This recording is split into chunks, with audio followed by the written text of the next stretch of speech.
Namaskar. Hi, namaskar.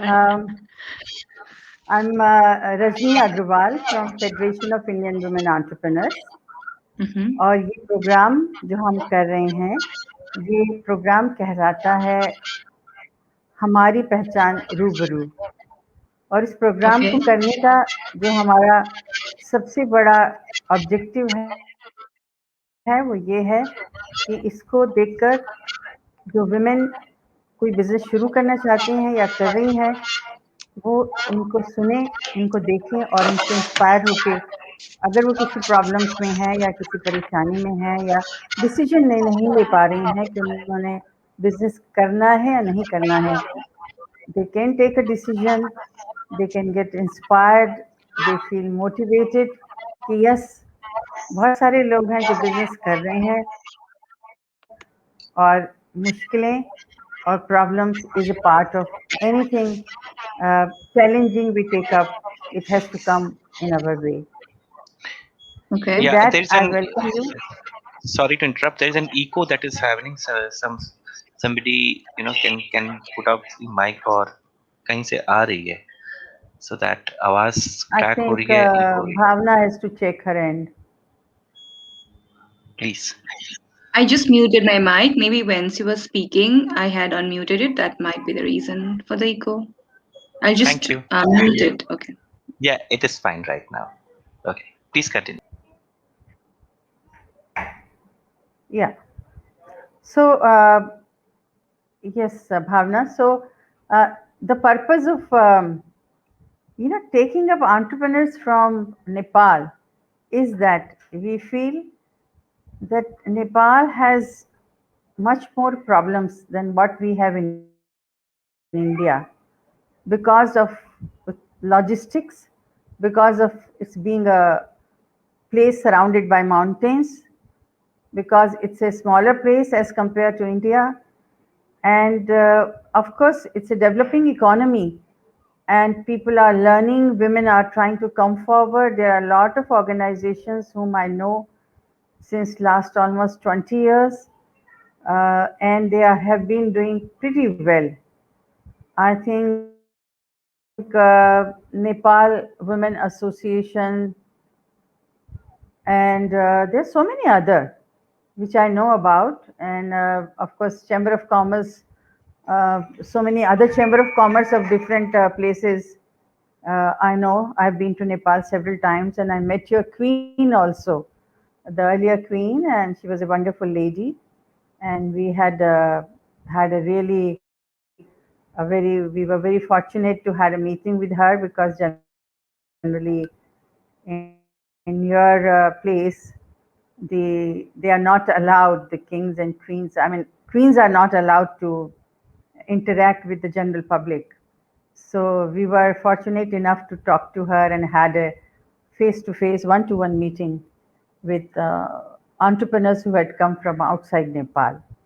So this is the background, and I thought that Nepal women entrepreneurs should come up and they should be given an exposure, and people should know about them, and people should learn from them. That is, despite of having such a small country and with such a geographical location which is full of all hills and everything around, which is so difficult to really, it's a difficult terrain, I will say, that women are able to do something nice.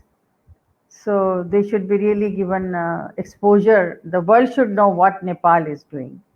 So this is the purpose of my really taking up Nepal. So Bhavna, you are such a young, beautiful woman.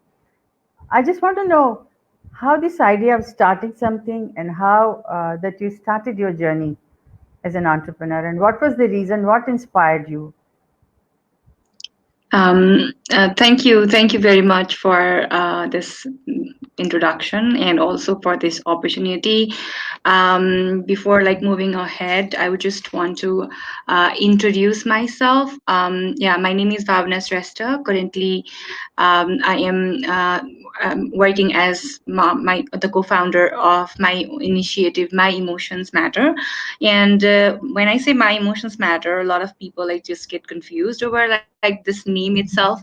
So My Emotions Matter is an education initiative. It's a value-based organization that works on emotional intelligence in the context of Nepal. And the basic purpose of our organization is that we want to like build a self-aware and empathetic world, and that is what we have believed so far. And as far as I am concerned, like I have always been someone who is very much interested in like improving myself as an individual, and then also trying to get better in whatever I'm doing. And so the basic thing is, I think that is one thing in a very not in a nutshell, that is one thing that has really like prompted me to start this organization. But then something that really triggered me that I should start this was obviously something related to my own background as well, and also because of my own life experiences, as you were mentioning that how there are different challenges in itself, like being a developing country.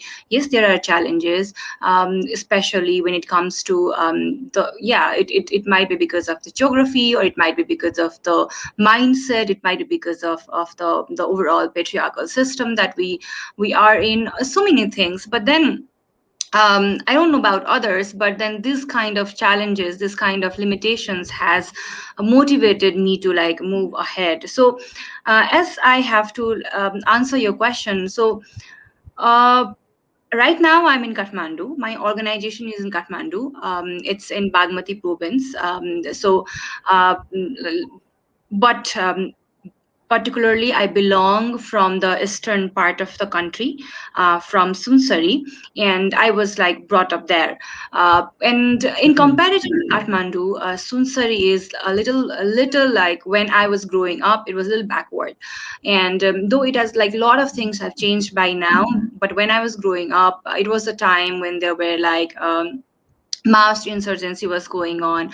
There were a lot of political crises, and as a child, especially as a female, especially as a girl who was growing up in a very difficult context like that, so many things were going on in my mind, like especially in terms of my own rights. Like I used to see my mother, I used to see other females of my village, the women who were like there, who were in their middle age, like in their 20s or in their 30s, in their 40s. And I used to question myself as a girl, so what's the purpose of my life? I think that is something that has really motivated me, because what I used to see was, as a girl, the only purpose was to like grow up, get married, and then start or family, or raise children. Of course that is like important in itself, but then the question always like used to haunt me, like why I don't have like other purposes, like, just like my, for example, my father or uncle, so who were participating in different activities, like we're participating in, at least in decision, we were in decision making positions. But when I used to see my mom, when I used to see my aunt, like they used to be inside the house. Of course they were running the household, but so much of the decisions were on my father's hand. So that was something that really like helped me like push beyond my own boundaries. And I used to ask question, and for me, like this word like of I at that time I did not know anything about power or any power dynamics. But then slowly things started to change. I started to see a lot of women participating in different like activities. And then the one basic thing that really changed my perspective about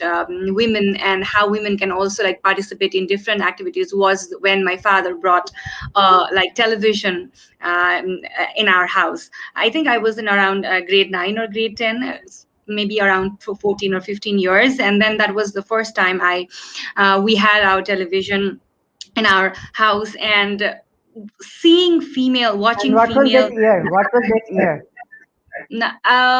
What was I that gave year? I gave my school leaving certificate examinations in around 2005. So maybe it was around 2003, maybe 2002 or 2003. So yeah, Okay. yeah. Okay. So and I was like, that was kind of fascinating for me. It was a very small 14-inch television. It was a black and white television. It was not colorful as well. But then the female news anchors who were there, I thought they had the power, because they used to come in front of that television, and then like they used to ask even the male interview. So male political members, male businessmen. So they used to ask questions, and there was something new for me.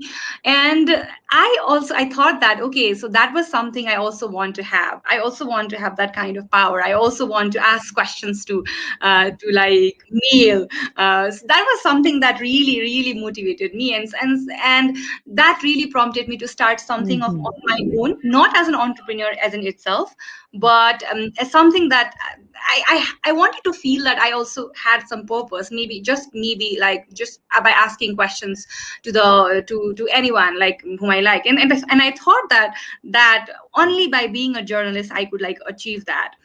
And that prompted me to like join, and right after my high school, I back then I guess in 2008, I started my first job. That was as a journalist, and that's how I started like working in television. And that was very eye-opening. So I think it's a kind of a long story, but then since you asked how I started my entrepreneurship, it's all connected.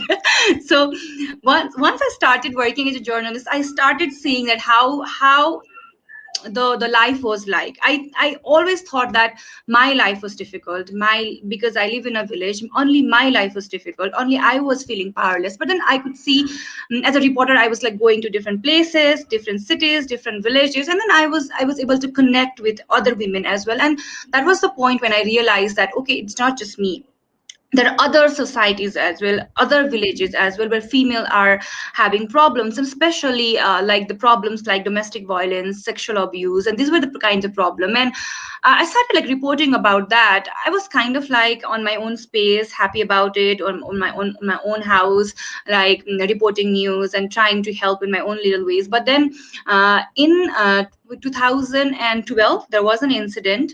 I was reporting on news. It was about like a 12-year-old girl who was gang raped by her like classmates in her own school.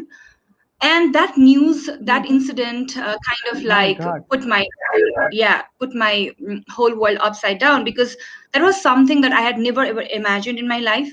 And that was something like it. I was shaking. I even could not like go and ask that girl about what actually had happened, because as a female, I know that it was difficult for her to share all that, and in such a like age, if she was just 12 years old, and all that happened in a school. So that was kind of difficult. But then I kind of uh, I thought that should be like that should be brought out, that people should know that this had happened and she should get justice. And I started reporting that news. But what happened was, Yeah, it is so terrible. Mm. yeah. So, but what I was something that I was expecting was, when I would bring that news out, I was expecting something positive out of it. I was expecting that like the maybe the concerned department will know about it, and then they would like do something for the victim or the survivor. But then what happened was something opposite happened. The culprits who were the culprits actually like were from a very prestigious family, from a privileged family. So nothing actually was done from even from the concerned department at the time, and that kind of frustrated me. But what happened was, the girl actually like had to like flee from the village, and I did not know what happened to her after that. That kind of like took me into a guilt trip, because a lot of people had told me like not to report that news, and even her own mother was kind of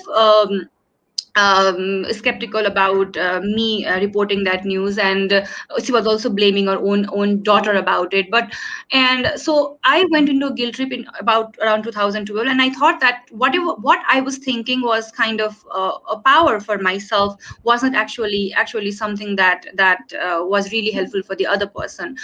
So I was feeling guilty. I was like blaming myself. I was very sad, disappointed, and I from then onwards, I kind of like lost motivation in journalism.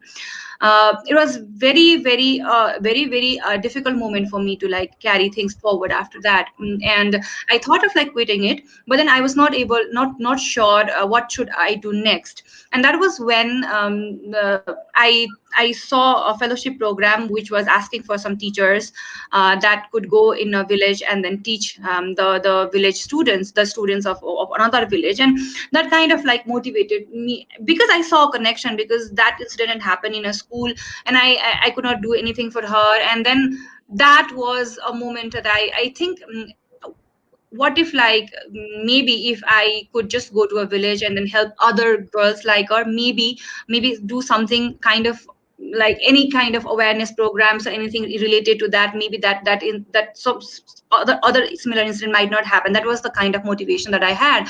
And because of that, I joined that teaching fellowship program. And since then I have been into teaching, and that was in 2013. And that kind of like, like shifted whole of my perspective. And as a teacher, I worked as a teacher for those 3 years, and in those 3 years, I saw a lot of other like emotional and psychological issues that children have to face in our country.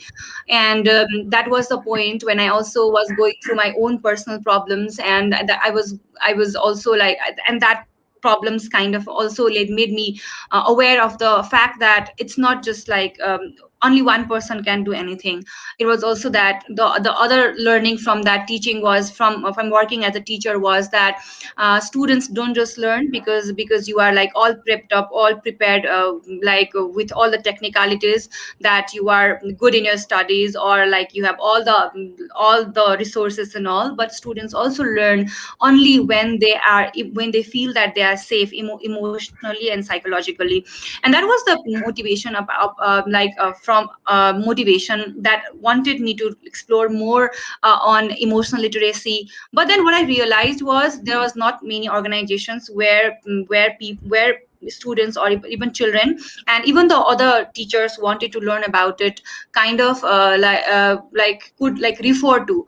So that was the realization kind of like prompted me to start something of my own. So if there is a gap, then maybe through my experiences, maybe I could do something. So I asked my like partner, and then who is my co-founder, and then I asked him if we could like do something. And that is how we formally started this organization, my emotions matter, in 2018. We registered this in 2018. So yeah, that's kind of long story, but that is how I like Okay. joined this Can I field. ask?